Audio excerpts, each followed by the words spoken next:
Praise the lord అండి. దేవుని దయ వల్ల మీరందరూ క్షేమంగా ఉన్నారని ఆశిస్తున్నాను. ఇప్పటి వరకు మనం మత్తయి సువార్త 9వ అధ్యాయము 1 నుండి 13వ వచనం వరకు చదువుకున్నాం కదండి. ఇవాళ మిగిలిన కొన్ని వచనాలు చదువుకునే ముందు ఒక చిన్న ప్రేయర్ చేసుకుందామండి. మహాపరిశుద్ధుడు అయిన యేసయ్యకి వందనాలు తండ్రి. యేసయ్య ఇంతవరకు మమ్మల్ని సజీవ లెక్కలు పెట్టినైనా యేసయ్య నీ గురించి మాట్లాడుకునే అవకాశం ఇచ్చినందుకు నీకే వందనాలు తండ్రి. నేను ఇప్పుడు మీ గురించి మాట్లాడుకోబోతుండగా ఎక్కడే తప్పు మాట్లాడకుండా యేసు నామములో నా నోటి మీ అగ్ని కంచె కావాలంటును కాక ఆమేన్. యేసు నామములో మా అందరికీ నీ వాక్యాన్ని అర్థం చేసుకునే కృప కలుగును కాక ఆమేన్. యేసు నామములో అడుగుచున్నాం తండ్రి ఆమేన్. ఇప్పటి వరకు మనం తెలుసుకున్నాం కదండి, యేసయ్య యొక్క ప్రవర్తనని, యేసయ్యని ఎప్పటి నుంచో అబ్జర్వ్ చేస్తున్న మత్తయి ఎప్పుడైతే యేసయ్య అతనిని నన్ను వెంబడించమని పిలవగానే వెంటనే యేసయ్యని వెంబడించాడంట కదండి. తర్వాత ఏమైందండి, యేసయ్య ఇంకా ఆయన శిష్యులు ఒక ఇంట్లో భోజనం చేయడానికి కూర్చొని ఉన్నప్పుడు ఆయన దగ్గరికి అనేక మంది సుంకరులు ఇంకా అనేక మంది పాపులు కూడా వచ్చి కూర్చున్నారంట కదండి.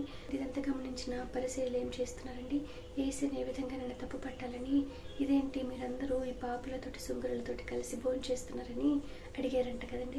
ఆ విధంగా అడిగినప్పుడు యేసు ఏం చెప్పారండి, నేను పాపుల కోసమే వచ్చాను, నీతిమంతుల కోసం రాలేదని యేసయ్య చెప్పారు కదండి. ఈ విధంగా యేసయ్య వారితో మాట్లాడుతున్నప్పుడు అక్కడికి ఈ బాప్తిస్మం ఇచ్చే యోహాను యొక్క శిష్యులు కూడా వచ్చారంట కదండి. వచ్చి వారు యేసయ్యని ఏమని అడుగుతున్నారో మనం చూద్దామండి.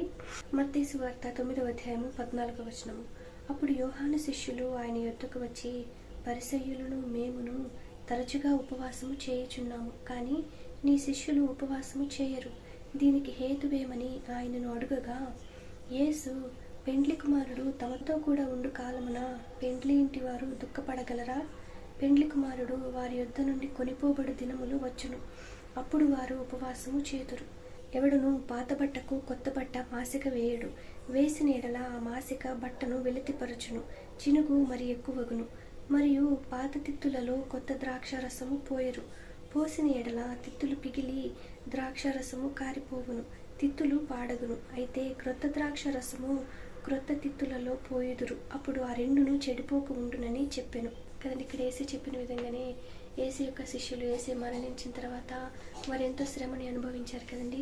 ఆ శ్రమ కాలంలో వారు ఏం చేశారండి, ఉపవాస ప్రార్థన చేశారు కదండి. ఉపవాస ప్రార్థన చేసినప్పుడు వారు పరిశుద్ధాత్మతో నింపబడ్డారు కదండి.